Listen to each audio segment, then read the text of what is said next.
Prep. Thanks for tuning in and watching. Hey, got a quick little story for you. And this is not my story, it's a story from Patricia Stoneking, the president of the Kansas State Rifle Association.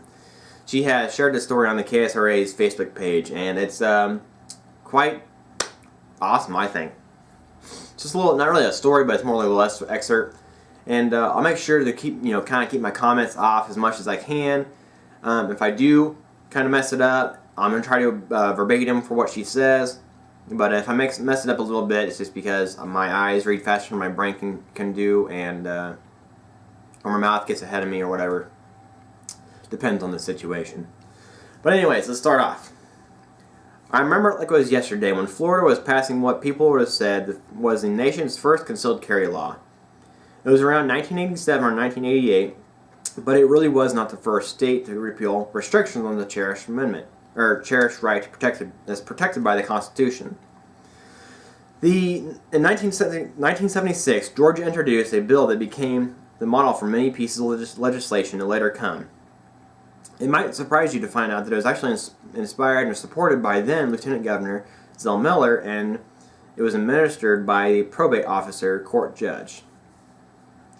Of course, Vermont has never required a license and is the country's first and most constitutional carry. When Florida passed their concealed carry law, thank you Marianne P. Hammer, the anti-gun people were literally in panic.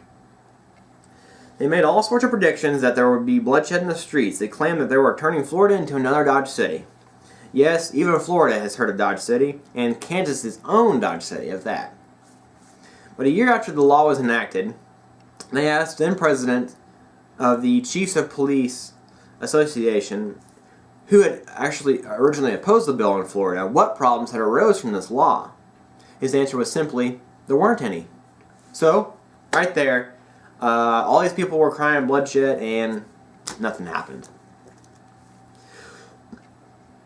From 1989 to 1998, concealed carry laws started cropping up all over the country.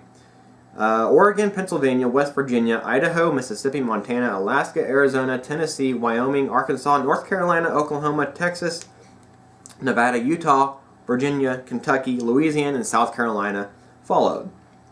Some predictions were the same predictions and the same outcomes. They said, oh, bloodshed's going to be coming. Nothing happened.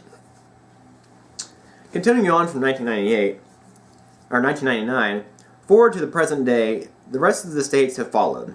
Kansas was the 47th state to enact concealed carry law. As a concealed carry instructor in Kansas, I used to tell my students Kansas was about the last to do anything except start the Civil War. It always got a big laugh, but it was true. Which, being that Kansas is so red, why were we the 47th state to enact any concealed carry? Oh well, whatever. Anyways, continuing on. The gun control lobby and the anti-gun groups continue to cry bloodshed in the streets to this day. And to this day, not only are those predictions ridiculous and unfounded, but quite the opposite has happened. Violent person crimes have dropped dramatically, and it's easy to see the correlation of state passing a concealed carry law to the crime rate subsequently dropping, and almost immediately in that state. It is evidenced by the FBI Uniform Crime Report, or the UCR, that has been, I think it's given out every year, or every 6 months, I can't remember, I think it's every year. In recent years, we have the wave of restoring Second Amendment protected rights to citizens has turned to what is referred to constitutional carry, or permitless carry, or freedom to carry. True constitutional carry, like the state of Vermont, where no law ever prevented it and they simply follow the Constitution. Permitless carry refers to the states that had prohibitions on this right but are now repealing it, such as Kansas. And, well, freedom to carry is really what it's all about. Yes, liberty for the citizens to exercise their Second Amendment constitutional rights is the real deal, and it's what's happening in Kansas with Senate Bill 45. This is awesome. Alaska first enacted the freedom to carry in 2003. It took a while for the other states to start catching on, but a wave finally started in 2010 when Arizona enacted a freedom to carry law, and now that right has been restored in Arkansas, Oklahoma, Wyoming as well. And this year there are several more states with freedom to carry legislation on the table. That is Kansas being one of them. And I think New Hampshire is one of them, Montana might, and there's some more states, but I'm not for sure as to which ones are getting there. Anyways, now, as you can imagine, the same tired old predictions are being made about how we are returning to the old days of Dodge City, and there will be bloodshed in the streets. Well, of course, that does not happen in any state that has enacted freedom to carry, and I'll make my own prediction now. It won't happen in any state that enacts the freedom to carry.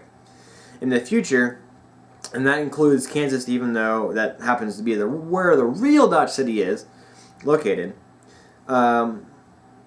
it's not going to turn into craziness. Do any of these people who say it's going to turn into the Wild Wild West in Dodge City remember what the Wild Wild West was about? The sheriff took the firearms at the front door, basically.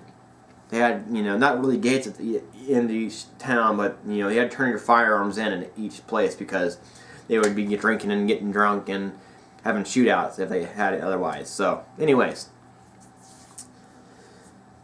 By the way, I have mentioned that in states that have enacted freedom to carry, the FBI UCR indicates violent crime have dropped yet some more. Well, it has. So, it's continually going down.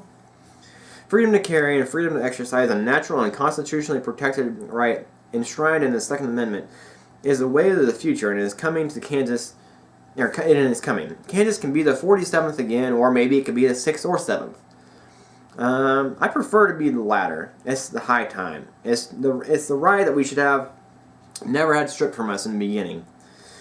It's a right that we lost because citizens are complacent and are full of apathy and will let it happen again. Yes, I'm saying it's our own fault. So if you don't fight and you don't use it, you lose it.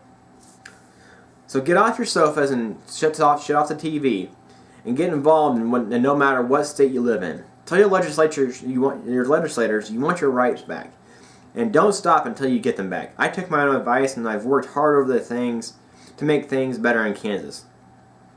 I didn't do it on my own. I've had lots of help from many legislators who get it, and a lot of Kansans who supported my effort and by joining KSRA and calling and emailing their legislators when asked.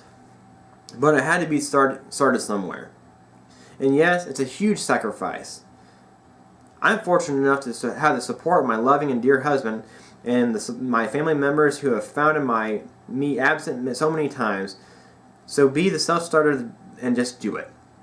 Freedom matters. History proves it, and it's worth it. Yours in freedom, Patricia Stoneking, President and lobbyist of the Kansas State Rifle Association. So, in all, once constitutional carry is added on, many people will be carrying a firearm legally. Many people carry them illegally now because they don't think it's right. Why is it the government's, job to tell me that I can't carry my firearm when the Second Amendment tells me I can? Okay? So, if you're not in the state of Kansas, you are in the state of anywhere else. I don't know, whatever state you're in. Push. Join your gun rights association that's equivalent to the Kansas State Rifle Association. Push for gun rights. Don't have them taken away. As soon as you get your gun rights taken away, you get your First Amendment, you get the rest of your freaking rights taken away.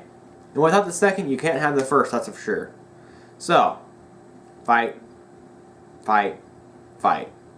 Once again, this is Ian from Mid-America Prep. Thanks for tuning in and watching. You guys, be safe.